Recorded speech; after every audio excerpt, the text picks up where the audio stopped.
There continues to be this prevailing idea that Michigan is going to take a step back this upcoming season. Look no further to ESPN FPI, which was updated earlier this week, I believe. No track of time. But what if everything works out for Michigan? If it does, it's going to happen at two position groups. It just so happened that there's been a lot of talk lately about maybe, just maybe, quarterback and wide receiver might be okay. We're going to talk about that, ESPN FPI, and a whole lot more on this episode of Locked On Wolverines.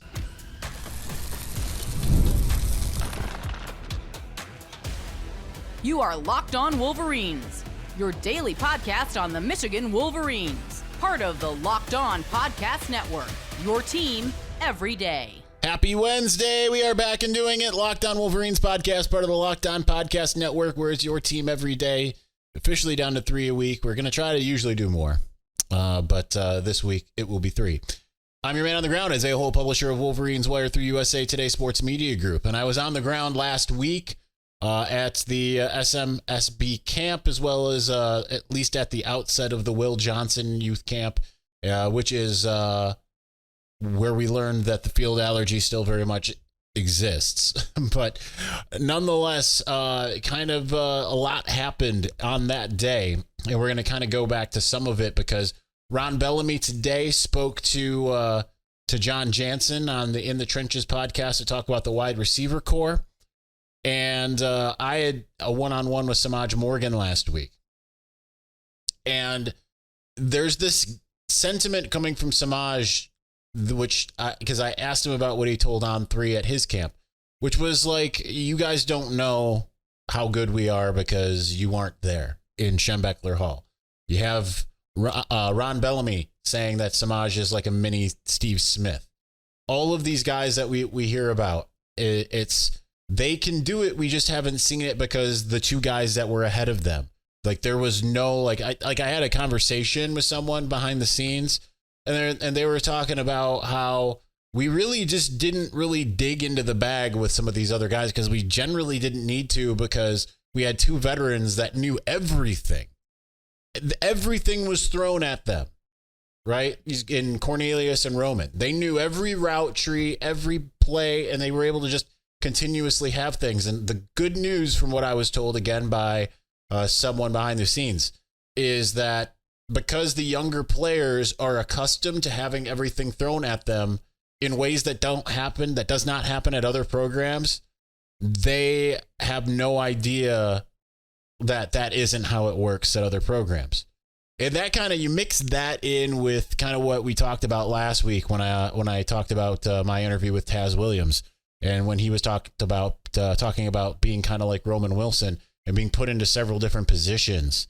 That's just kind of where the wide receiver core exists, just kind of on a general plane, right?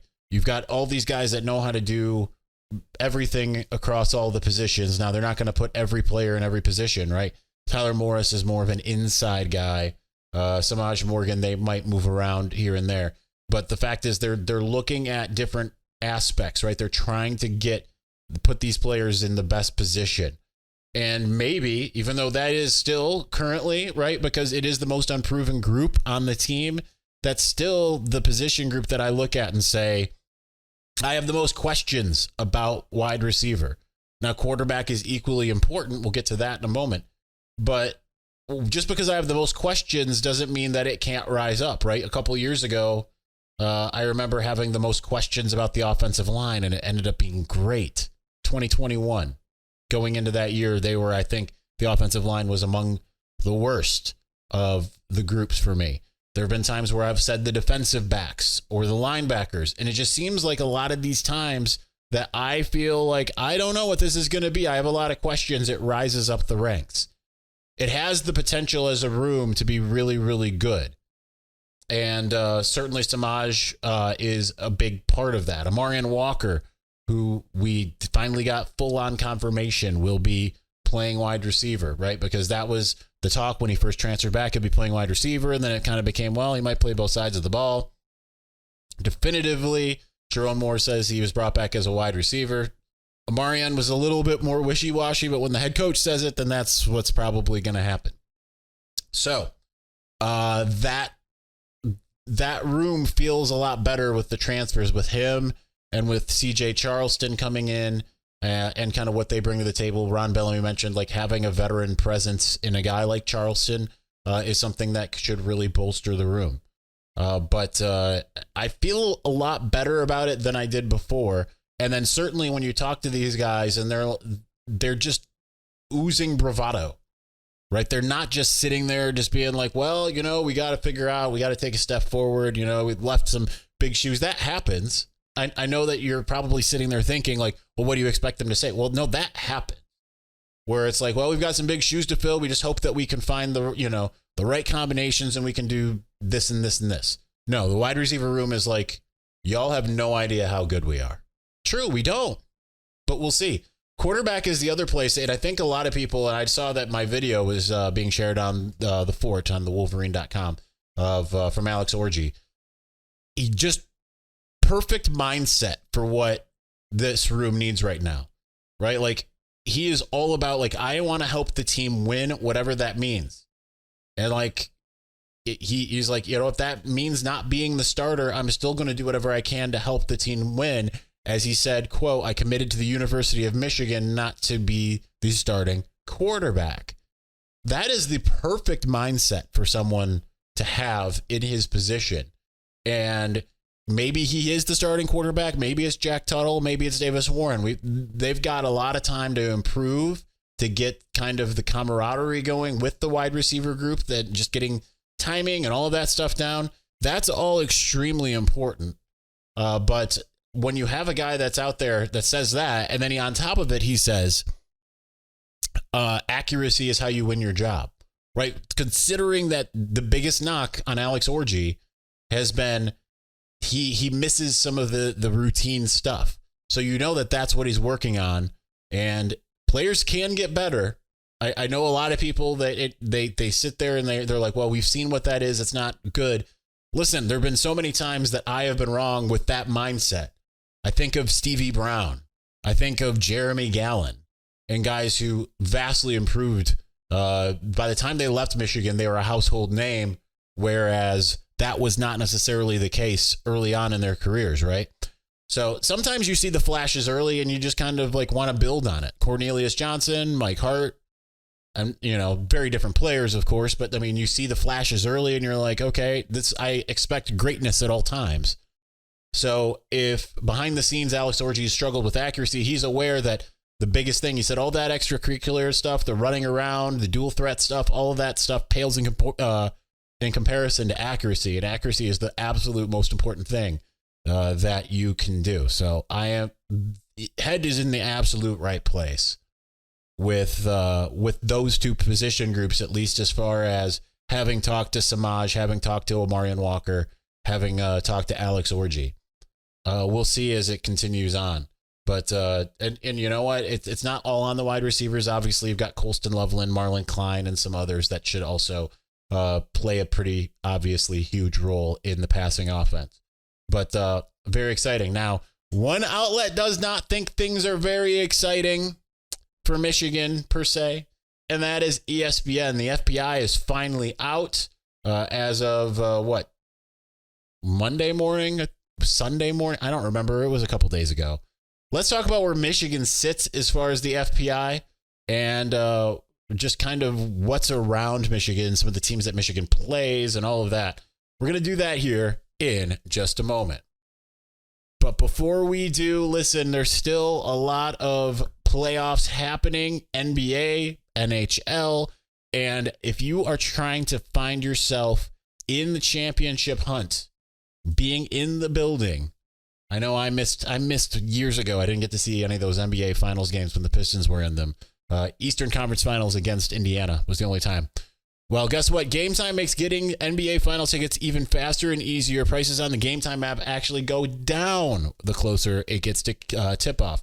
With killer last-minute deals, all-in prices, views from your seat, and their lowest price guarantee, Gametime takes the guesswork out of buying NBA tickets. Some of the most amazing parts of the Gametime app is getting to see exactly what the view from your seat is. That is crucial. But here's the other great thing. We did this earlier this year when the Lions were in the playoffs. All the people were talking about the get-in price being $1,000. I went on to Gametime. I found seats, not just standing room only, seats for 2/3 of, or 1/3 of what everyone was saying, actually. So with flash deals, zone deals, all-in pricing, views from your seat, there's so many great things to love about Gametime. So take the guesswork out of buying NBA Finals tickets with Gametime. Download the Gametime app, create an account, use the code LOCKEDONCollege for $20 off of your first purchase. Terms apply. Again, create an account and redeem the code LOCKEDONCollege for $20 off of your first purchase. Download Gametime today. Last-minute tickets, lowest price guaranteed. We're going to continue on here in just a moment, but before we do, if you're hiring for your small business, you want to find quality professionals that are right for the role. You want to do it in a really timely fashion as well. That's why you've got to check out LinkedIn Jobs. LinkedIn Jobs has the tools to help you find the right professionals for your team faster and for free. Now, LinkedIn is not just a job board. LinkedIn helps you hire professionals you can't find anywhere else, even those who aren't actively searching for a new job but might be open to the perfect role. In a given month, over 70% of LinkedIn users don't visit other leading job sites. So if you're not looking on LinkedIn, you're looking in the wrong place. On LinkedIn, 86% of small businesses get a qualified candidate within 24 hours. Hire professionals like a professional on LinkedIn.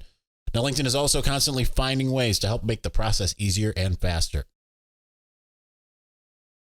I'm dying here. They even just launched the feature. Helps you write job descriptions, making the process easier and quicker.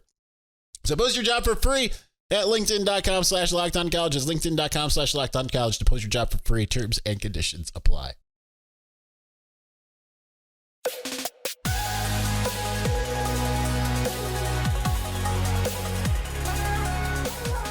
That cough was happening. Anytime I knew it was happening. We had about 2 minutes before I got there. All right, so what are the funniest things that happened last week? Well, let's first get into the not funny thing. The not funny thing was the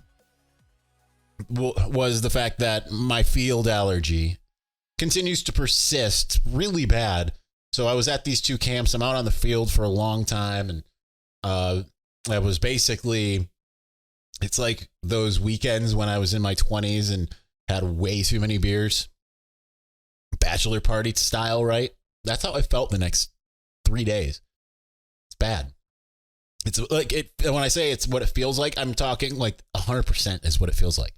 So that was the not fun part. That's why we didn't have the late, why we're addressing this now instead of late last week. But so the allergy medication is helping a lot of other things, but it's not helping my field turf allergy. Now, the funny thing is all of the backlash that I got from posting a picture of Sharon Moore with Jonathan Smith, not because it was two rivals basically walking arm in arm. I mean, not really. They were side by side, but Sharon did put his arm around him and like slap his back like in a friendly like type of way, which, you know, when it's a rivalry, certainly that's not the type of thing that people want to see necessarily, but it was because the lighting of my picture made people question whether it was Sharon. I had a lot of people saying like, that's not Sharon. And then I had some rival fans try to be like, this Michigan insider guy doesn't even know what Sharon looks like. I mean, never mind that I know Sharon. Sharon's picture on Twitter, his avatar is one I took of him. So that was funny. Just so many people. And then my colleagues liked to pretend like I didn't know what I was talking about just because that's the fun that they decided to have with it, which is like, thanks a lot, guys. Thanks for having my back. But I assure you, if you understand how phone cameras work with the HDR feature and lights, yeah, sometimes it's not going to be exactly the tone that you would expect. All right, let's get into ESPN FPI. So ESPN updated FPI, the preseason Football Power Index 2024. Last year, if you remember, Michigan was number 6, and it was an outrage, but yet Michigan won the national championship. So you can take FPI with an entire grain of salt, every grain of salt that you could ever find. You can take it with. The good news is that Ohio State is not number 1 like it was last year. The bad news is Michigan is pretty far down the list. It's not number 6, Which, I mean, I think that this is kind of fair to some degree. There are some teams that I'd sit here and say, like, come on now. I look at Oklahoma at number 8, and I'm like, no. I'm sorry, but no. Notre Dame at number 7. Like, what have you done, Notre Dame? Like, at what point? Like, Notre Dame continues to be, like, pretty good, but, like, not even quite, like, early year Jim Harbaugh 10-3 good, right? Like, I don't know if I can quickly look up. Maybe I can. Whoops. And then it clicks on the... That's one thing I hate about websites. You click on where you want to click, and then it's like, oh, I moved the page. Now you clicked on a different thing. So Notre Dame, yeah, okay, they were 10-3 last year. So that was an improvement. They were 9-4 the year before. So I mean, I guess the Marcus Freeman era has been okay for Notre Dame, but I mean, so it's about the same. But there's just always this like, oh, they're there, just like Penn State sitting at number 6 right now in the Michigan spot from last year. Number 6, Alabama number 5, Ohio State number 4, Texas number 3, Oregon number 2, Georgia number 1, Michigan all the way down at number 12. Number 12. Expected projected win-loss of 8.3 to 3.9. Now, that absolutely could happen. They could go 8-4, and I don't think I'd really bat an eye at it, right? Because you've got essentially 5 big-ticket games, you know? And if you don't figure out the things that we talked about in segment 1, quarterback, wide receiver, if those things don't work, or, you know, heaven forbid, the offensive line, not great, then...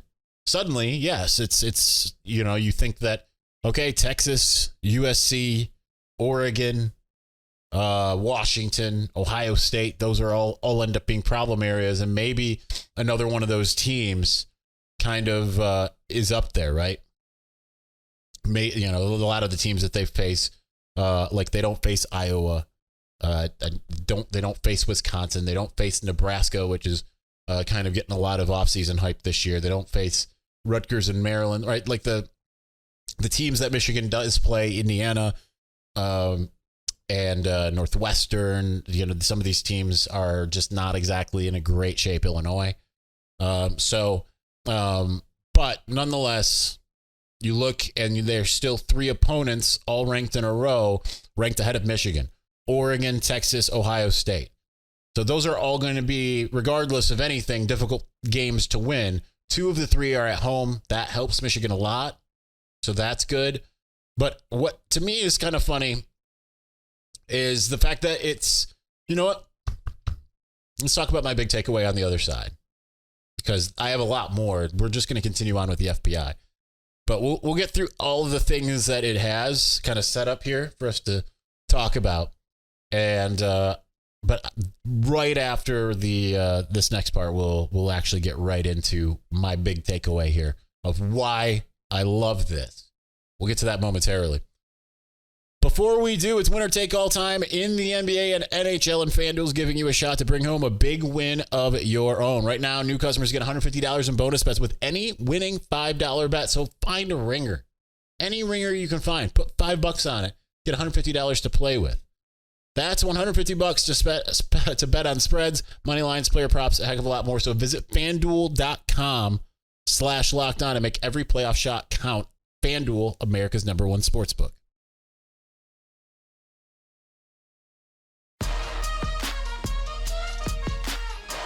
All right, make sure you get your questions in. I did make a call for the Michigan mailbag. Maybe that happens on Thursday. Maybe it's Friday. Maybe it's Saturday. We never know how that's going to work. Because a lot of times I pre-opt it for other talking points, or something happens, bruise my vocal cords. So, but as Jim Harbaugh used to say, God willing, and the creek don't rise, we will have a mailbag on Thursday. So anyway, the best part for the ESPN FPI, Michigan ranked number 12. Just to reset this here. The best part, in my eyes, win conference, 7.3%. Make the playoff, which is obviously much higher than it used to be because now 12 teams are in. Michigan sitting at number 12. That would probably preclude them because it's obviously not just the top 12, whatever. but 28.5% there. Make the national championship game, 4%. Win the national championship, 1.7. 1.7% to win the national championship. So if you remember, if you go back to 2021, after they won the Big Ten championship for the first time since 2004, split share with Iowa, it was like 1 a.m. I'm sitting in this room. I'm dead tired. I've been out on field turf. I already know I don't react great to Lucas Oil's field turf because Big Ten Media Days is always a slog for me. And I'm sitting there, and Andrew Vistardis brings up the fact that ESPN FPI gave Michigan a 1% chance to win the Big Ten. Now, 7.3% now. And that makes sense given just how deep the conference is with these new additions and all of that. But I think that this is great for Michigan because I think Michigan weirdly needed that chip on its shoulder mentality that it's had over the last several years. Michigan was very comfortable being Michigan, right? It's like I told you, I remember telling a staffer, this wasn't a coach, but it was a staffer. And I did tell a coach later. I specifically told Josh Gaddis this later, and he was like on it. Since I never tell y'all anything, I'll tell you that. But I remember after Big Ten Media Days 2019, right? Michigan's picked by all of the media that votes in the Cleveland.com poll to win the Big Ten. Harbaugh says that's where I'd put us. But I walked away being like, Ohio State feels really dangerous right now. In large part because Ryan Day seemed very serious, seemed to have a really good head on his shoulders in terms of, he was just really impressive. It was something I talked to colleagues about. Now, maybe we don't have the same opinion now, but in that moment, he felt very impressive. But more so just because of the fanatical nature and how Ohio State players understood the rivalry and prepared for the rivalry in a way that Michigan didn't. You know, it's 200 days out, right? Like right now we're what, 87-ish days out from the first game, right? So you're looking at 200 days away-ish from the Ohio State game. Well, a day like today, summer conditioning, they'd be like, hey, you've got 175 days until you play Michigan. So that's 175 push-ups. They end the next conditioning. Okay, it's you got 174 days. That's going to be 174 burpees. And in the meantime, they're putting the Michigan logo, they're putting the winged helmet in front of them, so they're all getting this Manchurian Candidate style thing going for them. Michigan had nothing. Michigan had no beat Ohio drill. They were just like, whatever. So I was talking to someone, and I told them, dude, this is not great when Michigan's just like, well, we'll get them next time. And meantime, I talked to someone inside the building, and they're like, well, they can do things their way. We'll do things our way. Well, your way is not exactly worked at that point. So things turned around when Michigan got a chip on its shoulder. 2021. That's when things turned around. They have the Beat Ohio drill every single practice. There's something for Ohio State. Start having signage around the building. What are you doing to beat Ohio State today? You had all of that stuff. And then on top of it, there was this, Michigan, this is cute, what you're doing, right? Like, you're going into this game 10-1, but you're not, we're sorry. You're not going to do anything more than this. So take your consolation prize, you're 10-2, go lose your bowl game, be 10-3, and just be done with it. But that team, now they did lose their bowl game against the national champion in Georgia, but that team had a chip on its shoulder. And hence, Andrew Vistardis is sitting there in the post-game press conference for the Big Ten championship. And he's like, 1%. ESPN, I don't know if he singled it out to ESPN FPI, but we all figured that out. Says they had 1% of a chance to win the conference. A little bit better now, 7.3. Chance to win the national championship, 1.7. Behind teams like Texas, who just recently, we've learned, is back at 11.4. Oregon, 12.8% chance to win the national championship, which they have never done. Never. But, first time for everything. Maybe they do it this year. But nonetheless, and then Michigan, a team who's just won a national championship, has worse odds than Mizzou. Worse odds than Mizzou to win the national championship. Mizzou at 2.2. They have a worse chance to make the playoff than Mizzou. Better chance to win in their own conference. I understand the SEC is pretty tough, right? Worse chance to make the national championship than Mizzou. Worse than Penn State across the board. A Penn State team that every time they face anyone with a pulse, they fall apart. Now, Penn State has a little bit of an easier chance to make it, right? They don't have the murderer's row. They do play Ohio State. Washington and UCLA and USC are their crossovers. West Virginia is their non-conference game, right? It's not the hardest schedule in the world, but it is, it's feasible that they can make it. However, they've been riding the coattails of a 2016 Big Ten championship forever, and they continue to. Michigan's coming off of a national championship. Again, I'm not saying it's egregious. 8-4 certainly could happen, but so could 10-2. So could 7-5. So could 12-0. If Michigan's got a strong enough defense and it's got enough known commodities on offense, all of these, like who's got the best running back room in the Big Ten, right? Like Donovan Edwards is not on the mind of anyone, even after like the last running back to like just go off in a game, any game, was Donovan Edwards in the national championship game, and suddenly it's like he doesn't exist. Michigan's got at least 4 guys who are projected into the first round of the NFL draft. Depends on where you look. DraftWire has Derek Moore instead of Colston Loveland in there. But the other known commodities are all there, right? Like there could be a lot of guys drafted off of this team in the first 2 days, if not just on day 1. Michigan's got a shot. So, but that said, it's a good thing for Michigan that it is doubted, because I think that they are a better team, less entitled. It was a long couple decades of entitlement. And coming off of a national championship, the fact that they are doubted, I think, works in Michigan's favor. All right, that's going to do it for us today. Again, get your questions in for the mailbag. That will be maybe tomorrow, maybe Friday, depending on if there's anything that we need to, preclude and all that. So, but anyway, thank you for watching today. Thank you for listening. We will talk to you again soon. Peace.